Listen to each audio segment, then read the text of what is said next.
Okay, listen up. This is the story of the Baldies. We were a skinhead crew, an anti-racist skinhead crew. Before things got political, and before we fought Nazis, we were just a bunch of kids looking for fun. And our stomping ground was a little area in Minneapolis called Uptown.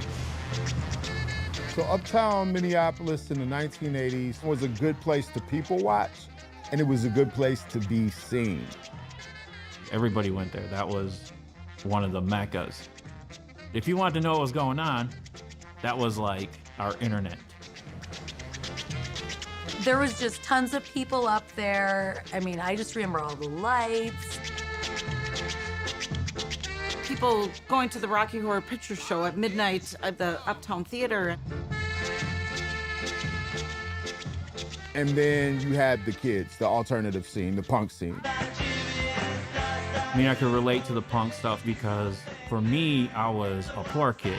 You feel like that. You feel angry that you keep getting on. I regret to say that we're in the worst economic mess since the Great Depression. I don't think you can understate the effect of sort of that punk rock, no future ethos that was going on with kids who were punks at the time in Minneapolis, and what that made you feel. To reverse this terrible cycle of despair, we should return to the basic values that helped build this nation. Back then, it was like if you're a punk, it was okay to kick your Hennepin Avenue had that like car after car traffic until like 1 a.m. So it was a place to go to see the freaks. For people to walk by and look at you and go, oh, you freak. And for you to be like, yeah, I'm a freak. What? You. Excuse me. City officials have received a few complaints about punk rockers, mostly that the kids loiter at the Uptown McDonald's. A beat officer was added there a month and a half ago. You know, the cops were walking up and down the street. They knew all of us. They knew where we lived. They knew who was supposed to be there, who wasn't supposed to be there. Yeah, the businesses all hated us. They all hated us. Gave the description. So the problem, or perceived problem, of punk rockers will no doubt continue to persist while merchants and passers-by keep a nervous and watchful eye on them.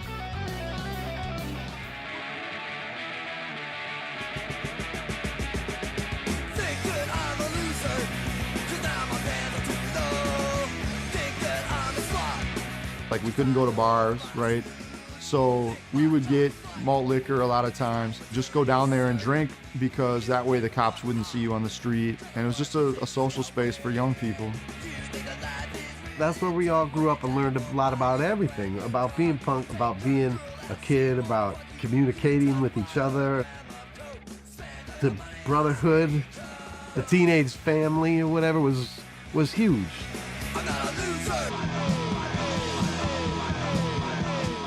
In America, a lot of people that were basically bald punk rockers were considered skinheads, which wasn't exactly like skinhead culture in England.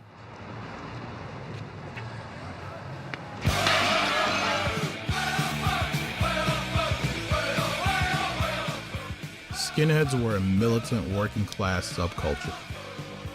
They were anti-authoritarian, sometimes violent, and their look was sharp and clean. Back then, it was pictures, right? You'd see pictures and then you heard about like the Skinhead book. Little Tim got this book by this guy, Nick Knight. And it was about the British skinhead subculture. And so we started looking at that book. We're studying, we're like, what is our role in this cultural continuum? Like, do we have a place in it? We learned a lot about skinhead culture. We learned there was a division between anti-racist skinheads and Nazi skinheads. So I was reading about skinhead culture in Britain and learn about different struggles against racism. And in Britain, the fighting against the fascists. We called the Nazis boneheads. You know, we didn't see them as real skinheads. You couldn't be a true skinhead and be a racist. what's really important is the roots of skinheads aren't about racism. They're actually about two racial groups coming together for a mutual passion of style and music. The book talked about like the birth of ska. This is ska. Ska is the original skinhead music. Well, ska's, for people who don't know, is basically what reggae came from. Ska had come from Jamaica on a wave of immigration. And with the Caribbean music came the culture. And we learned that it was Black Jamaican immigrants bringing their style when they migrated to England. And the working class white kids in England and the black kids mixing their fashion tastes together. And that was the birth of the original skinhead movement. Which for me was important because of the biracial roots of the movement. Because I felt like I had a place in it.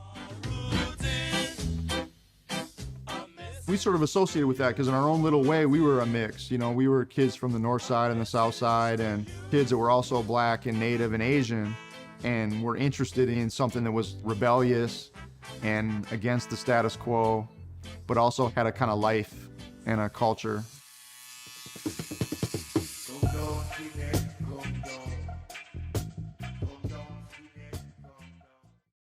The skinhead thing was a whole different thing.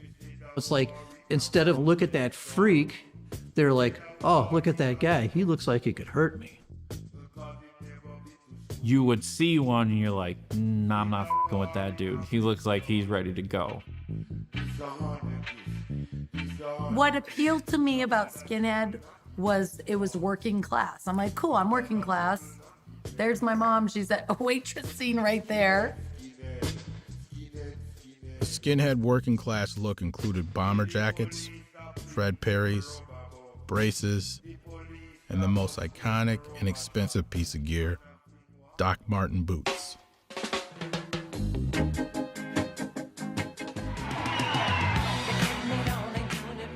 We loved the Warriors. We loved the movie The Wanderers. What are you talking about, man? Nobody's tougher than the Baldies. We'd be sitting in little Tim's basement and watching, he had a video player, right? And so we were watching The Wanderers and the Baldies was shaved head gang there, right? Beat it, nobody with the Baldies. We heard about a Minneapolis street gang from back in the 60s, also called the Baldies. They were known for violently kicking their enemies. And so we just took that name and part of the culture and we made it our own.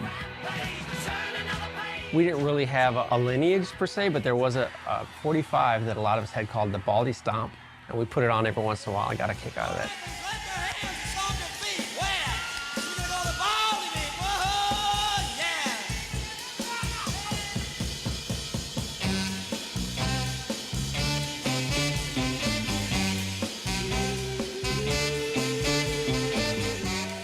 I think in the beginning, without the music, it wasn't anything. Just driving down the street through the city streets and that music playing and just feeling like, you know, together we're something. But I remember that when I did start hanging out with the Baldies, like all the music was just right on time and just dynamite. To have people that right away knew exactly what I was talking about and might know more about those bands or those artists was really like cool. And that was also a big way that we got our politics. The politics, it's like you don't realize it. You know, like you're singing along, you're listening to the music, and you don't really think, even to this day, sometimes I listen to the lyrics and I'm like, God, that was so insightful. It's all about unity and family and, you know, working class and being proud about that kind of stuff. And that really pulled me in.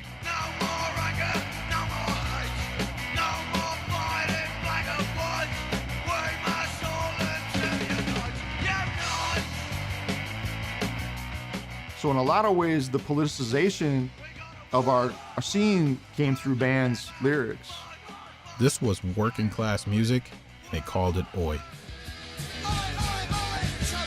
Yeah, Oi is rock and roll. It's, well, what they call Oi now is like street punk. It's like subgenres in a subgenre, you know. And most of the lyrics are about people that are, you know, at the bottom of society, underdogs, people that are poor and in conflicts with the cops. There's something that speaks to what being a working class kid is about, you know, and that's all the good and bad, I guess, that goes along with that. There's so many great bands. The Business, Cockney Rejects, Angelic Upstarts, The Oppressed, Cro-Mags, Stiff Little Fingers, Agnostic Front, The Exploited, Oi Polloi.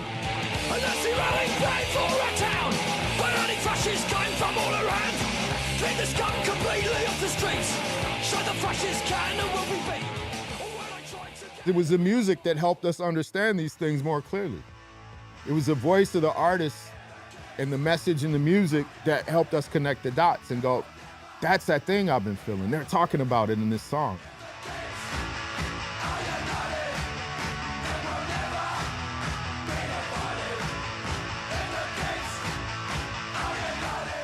From the music we listened to, the lyrics, the camaraderie we had at the shows, and for 5 years that was the center of my life.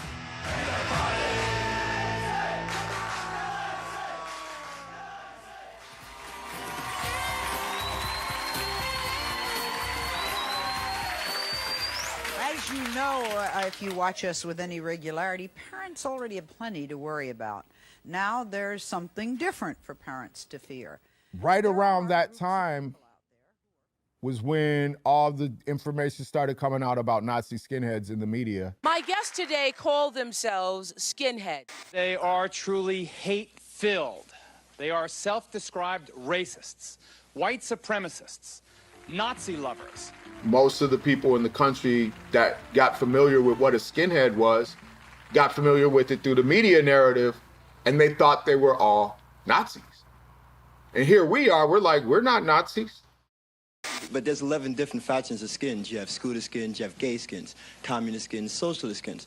There's no real one group that you can pin down and say, well, this is skinhead. First of all, I like to say I'm a Jewish skinhead. Second of all, I like to know why you have only white power up there, and why don't you have non-racist skinheads up there? Show's not about show's about racism. I just heard what you said. You just said I don't sit with monkeys. You think because she's black, because I'm black, we're monkeys? Is that? That's a proven fact. That's a proven fact. They promoted it. It's just so crazy. They denounce it, but it's kind of like one of those tabloid magazines, you know? The thing I want to get off my mind is I want to talk about this monkey stuff. These skinheads. That's what news media in this country really was when it came to that stuff. It just sensationalized it. I think it's important that we get a sense of what the young skinheads are really about. Sit down.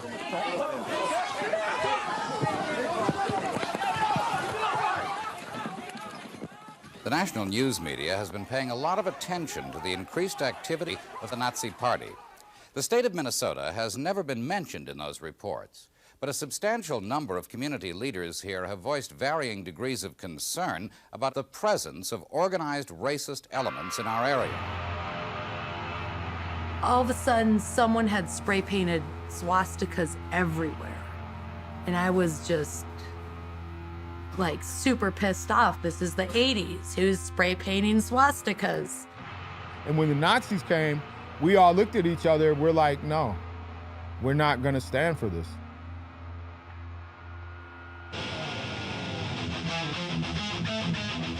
At First Avenue, there was a big show. It was the Cro-Mags, which was a hardcore band from New York City. When you had specifically bands like the Cro-Mags, there was always going to be a big skinhead turnout at those concerts. Most skinheads wouldn't miss those shows.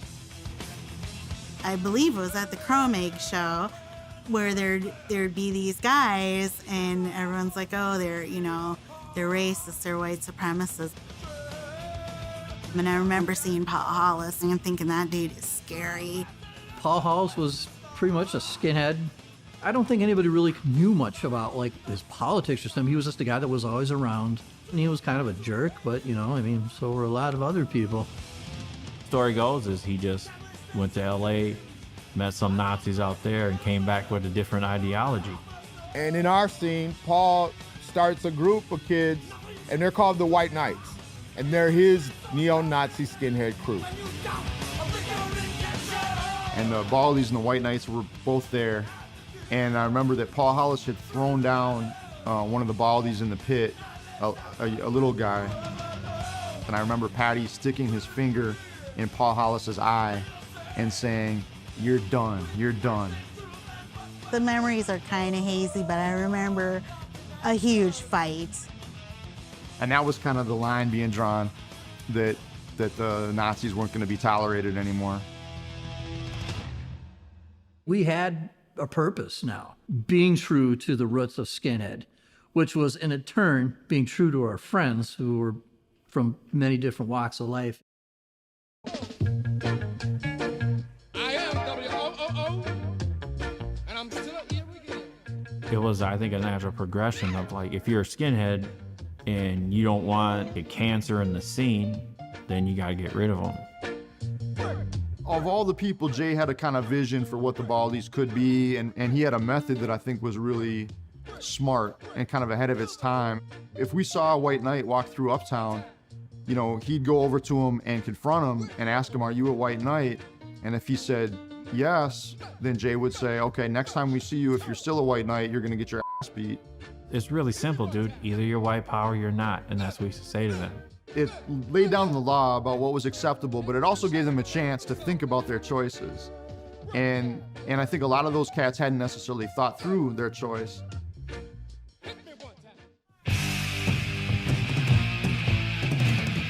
Friday and Saturday nights, he was having keg parties. Paul Hollis was at his home in a big swastika flag in the window. But, you know, it was punk rock shit. I didn't really think of anything. And so we'd party there and stuff and kick it, and they'd be talking some racist shit, and I was just like, oh, it's not really my thing, you know? But I, again, was like, these guys are giving me beer. I'm 16 years old. I'm hanging out. And I remember being confronted by a couple of the Baldies. We found out where they were, and we like made it a priority. We stopped what we were doing and we found them. They were all meek and shy, and I remember looking at them like, you guys are supposed to be racial terrorists, tough guys. You know, why are you all scared right now? They said, if you come here again, you're getting kicked. And I looked at the dudes I was with, and these guys are wearing army boots and big wide suspenders, and these dudes are looking fly with creepers on, and some of them are dressed real traditional. I was like, man, these guys look more like what I'm with, you know? So I think that was probably my last night hanging out with those dudes. We let them go. We left. We went to Rocky Rococo Pizza, and eventually Brandon walked up there and sat down with us. He's like, what's it gonna take for me to hang out with you guys, basically? We're like, well, you can't be white power. You can't hang out with them no more. He was like, I don't like those guys anyway. I don't want to be like them. Turns out Brandon was just looking for some kids to hang out with, which is a lot of what the dynamic is. It's the young people looking for a sense of belonging, right? We were giving these kids a chance to do the right thing. Some did, others didn't. The next time we saw them, we fought. And then we fought and we fought. We'd fight at shows, we'd fight on the streets. I mean, when it came down to it, like, I remember being very scared the first time I fought. But I always felt like, well, what else are we gonna do?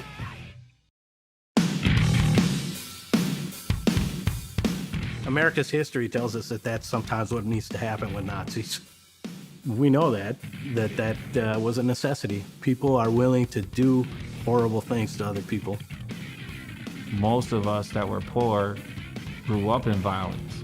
So violence wasn't something that we shied away from. It was like, oh, we're scared of that. We're like, okay, well, we're in a society where racist people do shit to our family members all the time. So now we can take it on you guys and feel totally justified by it. And I don't think you have to be violent to be a skinhead, but in where we were then, it was a big part of it, actually. According to the Klan Watch Project of the Southern Poverty Law Center, skinheads hold racial hatreds as their only ideology and violence as their sole tactic. For them, violence is not a means to an end, but an end in itself. Minnesota had the second biggest white power band in the world. Was here, Bound for Glory.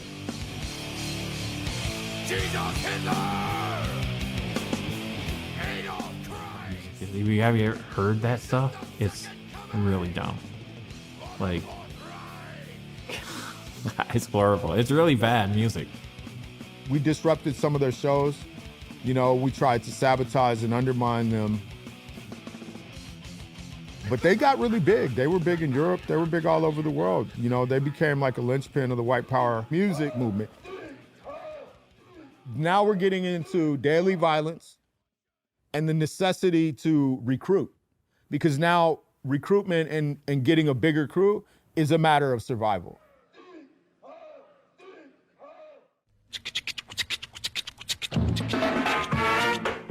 Right. The bigger the Baldies got, the more we attracted people from a lot of different backgrounds. I mean, they gravitated towards us because we did some kind of righteous shit, you know? By the time I'm like 18, so many people want to be rock stars, but that shit. I wanted to be a Baldy. I don't want to be in a scene that even allows Nazis to be in the room. The more of us there was together, the more fun it was to hang out. Remember, we're teenagers, so we like the attention we get when there's like 7 or 8 of us. You would show up to like a hardcore show of 10, 15, 20 of your buddies, all dressed to the nines, you know, thin braces, shaved head, polished boots. I mean, you look like you meant business. Part of the thing about being a skinhead, 1/10 of 1% is in a fight or in something, but you know, 99% of the time, at the time, you are doing what most people are doing. You're going to parties, you're hanging out with your friends. We were there to have a good time and relax and party. Being young, it was just like, you know, I was really kind of addicted to chaos. It was just kind of like your way of unwinding. And then it was like you kind of took that out into the night, and then, you know, you tried to outdo what you did the night before. I mean, yeah, we really took it to the edge a lot of the time. I think we bullied some people because we felt like we were righteous and they were wrong. You know, some idiot at a keg saying the N-word and thinking he was safe, you know, because, oh, there's mostly white people here, you know, and then you'd get beat down. There were people who said to us something we really did not like to hear. And that was, if you guys are gonna attack people just for their political beliefs, you're just like them. That mob mentality, you know, at some point, it starts to fester on itself, you know, because then you got egos and people being proud, and, you know, so there was times where it was crazy.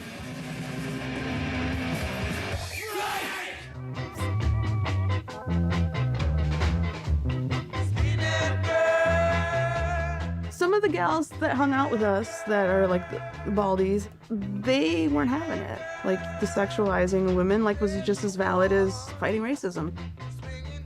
If you're gonna be about it, be about it. And I think a lot of the guys stopped just going out for the weekend and grabbing the next bird.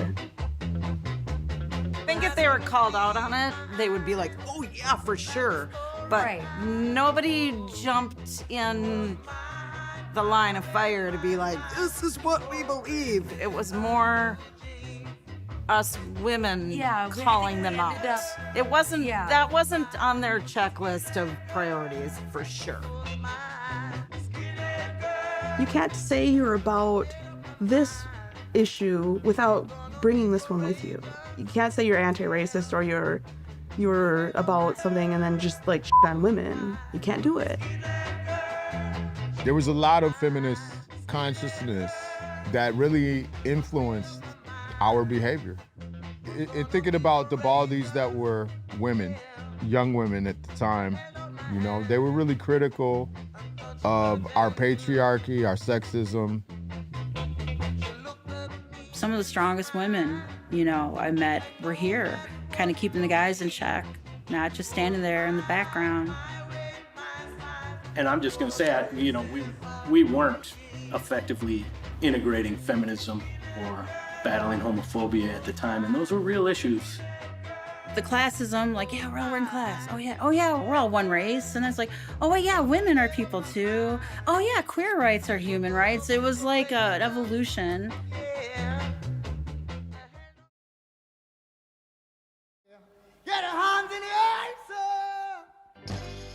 There were neo-Nazi formations all over the country. There were the Hammerskins down south and the American Front out west. And we felt like we needed to build allegiances. The things that the Baldies were dealing with was happening all in these other cities at the same time, even though we didn't have like the internet to connect us. We had this like little road trip we took to Madison, Milwaukee, and Chicago. And we brought a stack of flyers with us because we wanted to start touching base with people in other cities. And that was actually pretty fruitful. Met a lot of people that were right on board with us and started immediately networking. We talked about what we would like to see in our city and supporting other cities. And so we'd go and support other cities and clean the Nazis out. When we started meeting these crews that were facing the same kinds of questions we saw that there was something there that could be bigger, so we put out this call to organize a network. This idea of having the skinheads come from all the different cities and kind of merge on one city, and then it would be like workshops, all different workshops, and lectures, and a lot of music, a lot of drinking, a lot of chasing Nazis. We contacted anti-racist skinheads all over the country and invited them to come to Minnesota.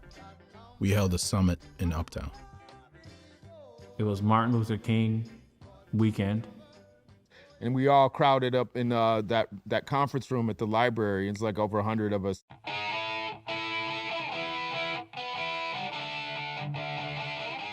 Yeah, I got up and I was overwhelmed. I almost cried. It was a powerful experience. Being, a 16, 17-year-old kid and looking out at that sea of faces and realizing that we did that. When we had a march, walked through freezing cold weather, covered up racist graffiti that was around certain neighborhoods. Then scrawled some graffiti of their own as police kept their distance just down the street. They were mostly young whites at this Martin Luther King birthday march, many of them skinheads, or baldies as they're called here.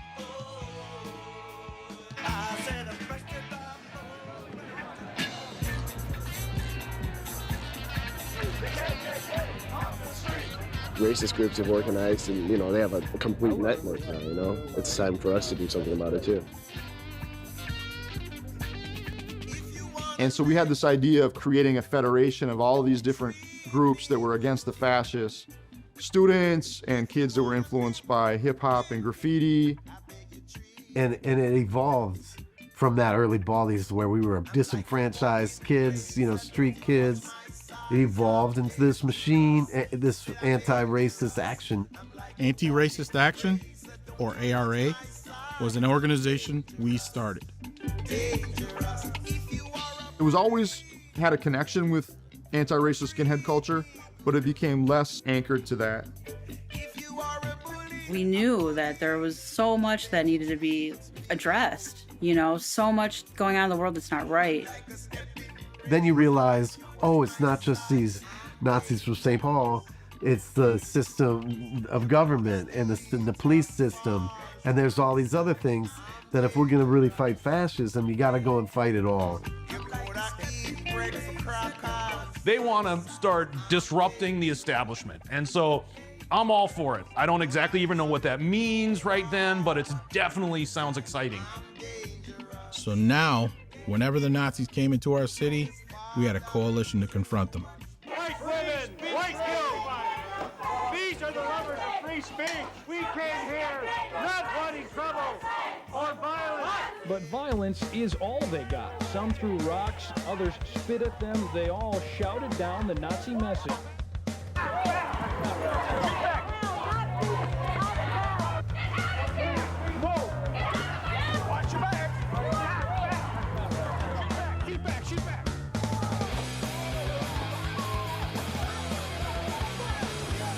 ARA was becoming a real force of activism. Meanwhile, the Baldies were still playing street games with the Nazis. And by that time, we had got a name for ourselves, and so the white supremacists were onto us. They would want to come through and test us. One particular time, they came through and they spray painted death to race mixers on my mom's house. My stepdad, who's black, opens the door. I'm coming down the steps, and somebody fires 2 shots that lodged in the ceiling, and they ran off. And so that was pretty close to home, man. That's when it really escalated. At that time, I was probably 17. I started carrying a gun every day. We started to realize the consequences of the violence. The consequences of the violence were that we've showed them that they're not safe.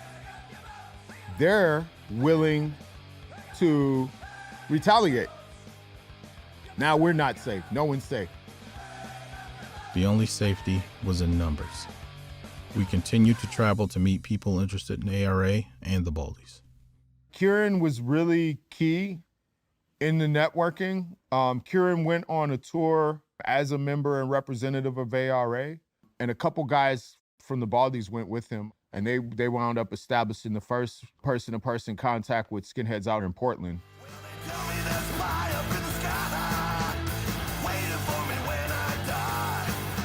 The result of that was a Portland chapter of the ARA starting up, and ultimately we got permission to form a crew and call it the Baldies, under the Baldies umbrella in Portland, Oregon.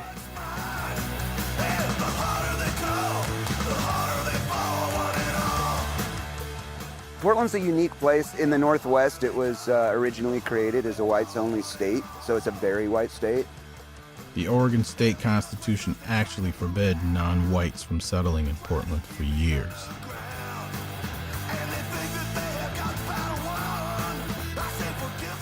In the early 90s, there was like 300 Nazi skinheads and multiple white power gangs in Portland.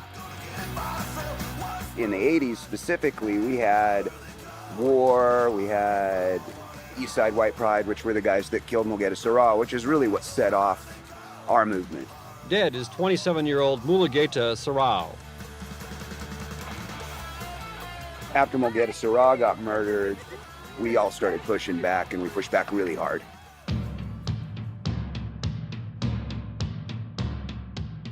December 31st, 1992, Portland, Oregon, there was a massive ice storm. The entire city was covered in black ice. Making the freeways and the streets a skating rink. We just got home from a party, and these Nazis are calling the house saying they're going to shoot us, they're going to do all this, and we're like, cool, we got guns too, or we could just meet and fight. We headed out, and we went to the spot where we were supposed to meet them, and they rolled up. It gets a little blurry right then. There's a lot of yelling and screaming. Car window rolled down, and the guy pointed a gun at us. I had a rifle that I owned legally, but I had brought it with me while drunk to this confrontation for reasons I can't justify. I mean, I thought maybe we'll have to scare them away, whatever. I started firing some shots into the air.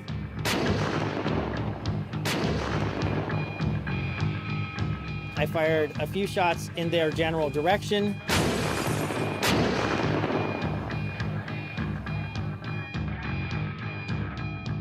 The detective said, it's really a shame what happened to that kid.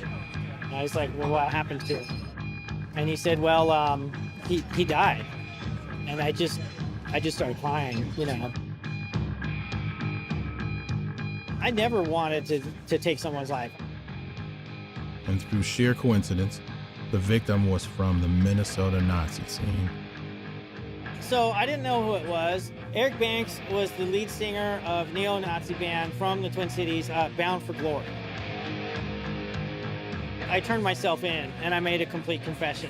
You know, I thought I had a pretty good self-defense case. On the other hand, we're an anti-racist gang going to meet a racist gang, and we brought guns with us and we had a gunfight, and that doesn't sound like a very good self-defense case.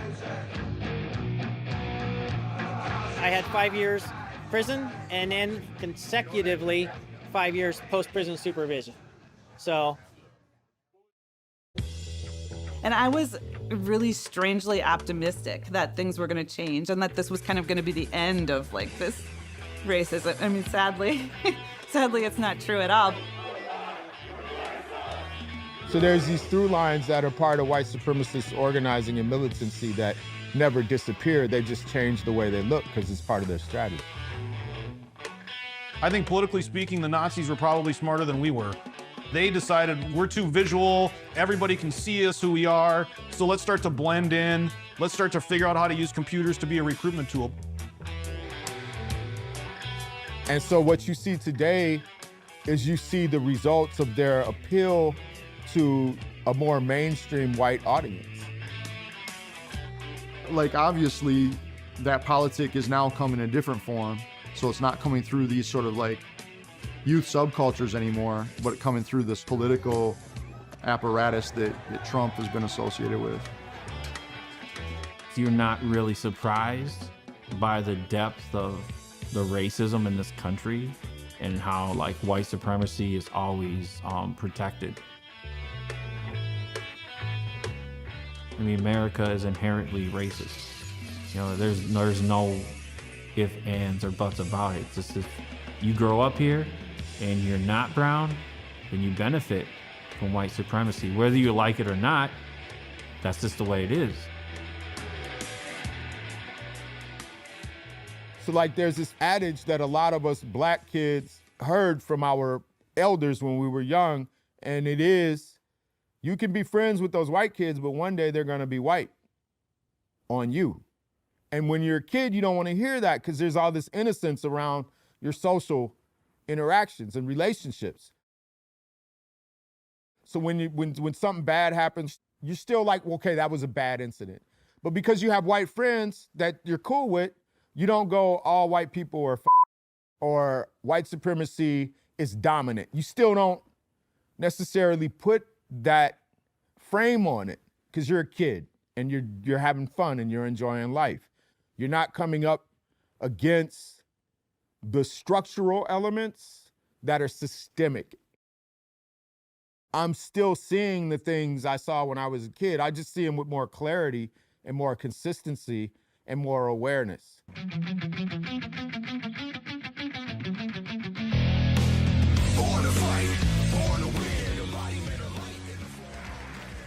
In the Reagan years, it was punk rock that spoke to me because the lyrics in the punk rock songs spoke to the hypocrisy of society and the institutions that I felt in my body when I was trying to fit in and not allowed to fit in.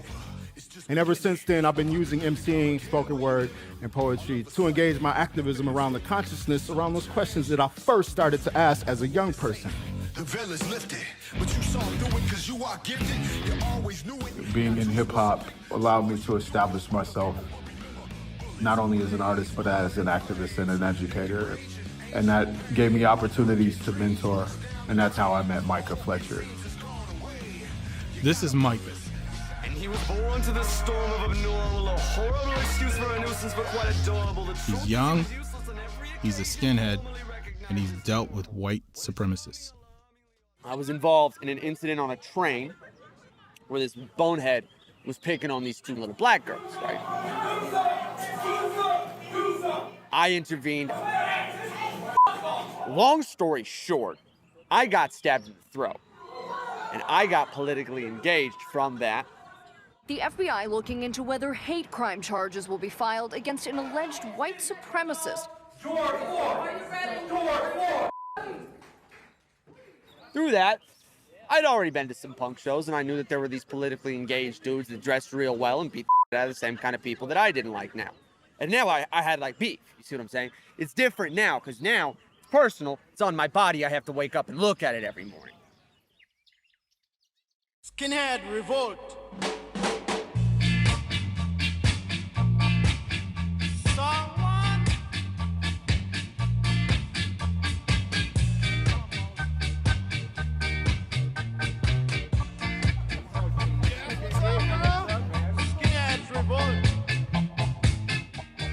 The fact that we were a bunch of kids that were kind of faced with something and we didn't really know what to do about it, and we just did the right thing, you know, and we never backed down. There was just a purity about it because nobody told us what to do, and that was the beautiful thing, and that's like what we took from punk. Like, it's a special group. Like, the Baldies are something special. And getting together with them to just kind of talk about what we started. White supremacy is a big part of American history. You know, a group of kids from South Minneapolis isn't going to win that battle, you know, but we were there for each other. You know, you start getting older and you start getting kids and you get jobs, and the Baldies themselves, they just went everywhere. You know, I mean, some of them became business owners, and some of them became employees, and some of them became drug dealers, and some of them died. In a lot of ways, a lot of us have grown up, and like, I was a paramedic, you know, my partner, he's a social worker. And I've also been involved in labor unions for the last, you know, couple decades. So that's where a lot of my organizing is now. And I've been able to sponsor some men who are white supremacists, and then also connect them with another Baldy who runs a laser tattoo removal. We've been able to get some of their white supremacist tattoos removed, and that's been pretty amazing.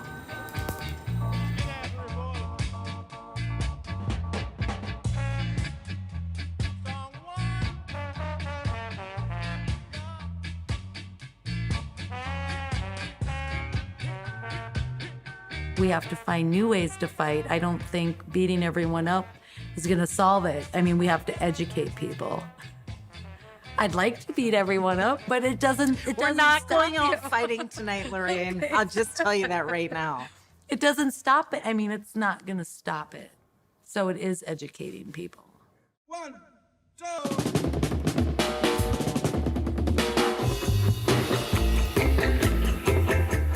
I mean, because I never grew my hair out. I never stopped liking the music. I never stopped dressing the same way. I just stopped going to shows and beating people up or getting my ass kicked.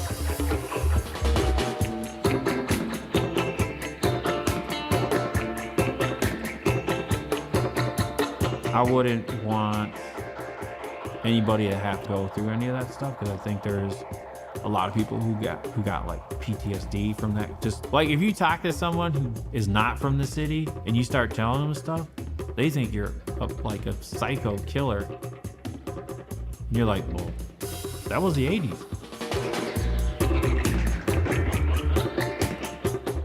You know what? I'm not really much of a worker. I'm from working class, but keep it.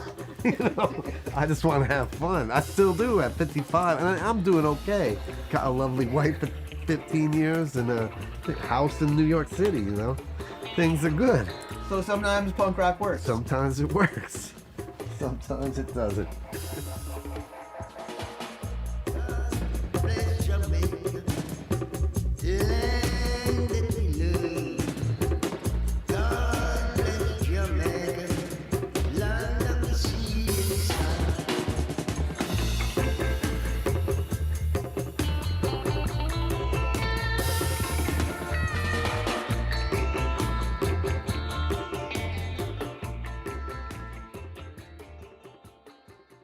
I want all you skinheads to get up on your feet. Put your braces together and your boots on your feet and give me some of that old moon stomping. Get ready.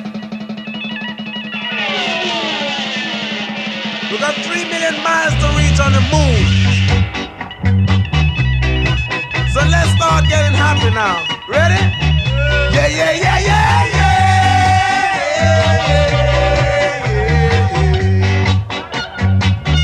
Yeah, yeah, yeah, yeah, yeah.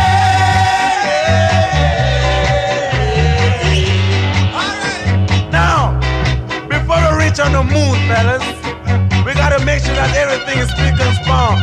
All right? You gotta make sure you shine your boots. Brush your teeth, because the man on the moon looking different from man on the earth. That's what I say, boy. Now remember, I'm your boss, Skinhead speaking. My name is Caleb. All right. Right.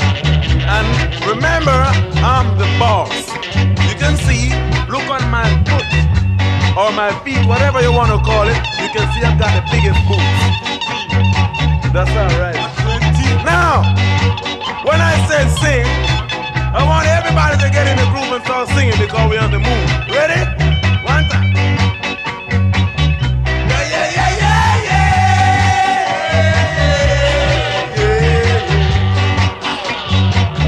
Yeah, yeah, yeah, yeah, yeah.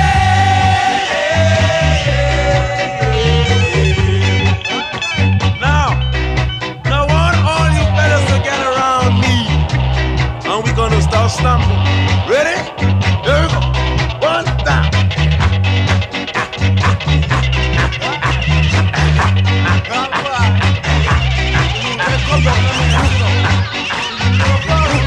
Now, we want to make sure when we get back to the herd, we got the moon on top of us.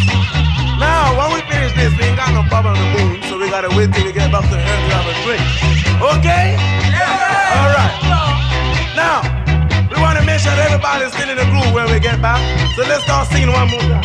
Ready? Yeah. Yeah, yeah, yeah.